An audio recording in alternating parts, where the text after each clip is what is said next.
দমদম মাসের ষষ্ঠদশ দিবসে সকলকে সমিতি এবং শুভেচ্ছা। আজ ছিল গোবর্ধন পূজা, তো তাই জন্য আমরা চলে গিয়েছিলাম মায়াপুরের উদ্দেশ্যে রওনা দিয়েছিলাম। তো ট্রেনে আগের দিন সময় না পাওয়ায় তাই জন্য ট্রেনেই মালাটা গাঁথতে গাঁথতে চলে গিয়েছিলাম।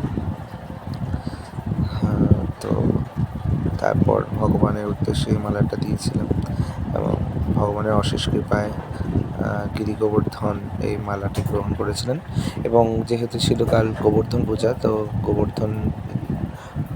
গোবর্ধন শিলা মহা অভিষেক হয়েছে এবং সুন্দর গোবর্ধন পর্বত সাজানো হয়েছিল মায়াপুরে এবং ভগবানকে অসংখ্য আইটেম ভগবানকে ভোগ লাগানো হয়েছিল এবং অন্নের পাহাড় ছিল এবং সেই অন্নের পাহাড় প্রচুর হাজার হাজার মানুষের উদ্দেশ্যে সবাইকে প্রদান করা হয়েছিল বিনামূল্যে।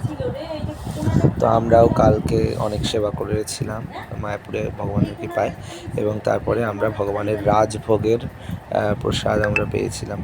তো তারপর প্রসাদ পাওয়ার পর এবং তারপর আমরা চলে গিয়েছিলাম রাজাপুর জগন্নাথ মন্দিরে।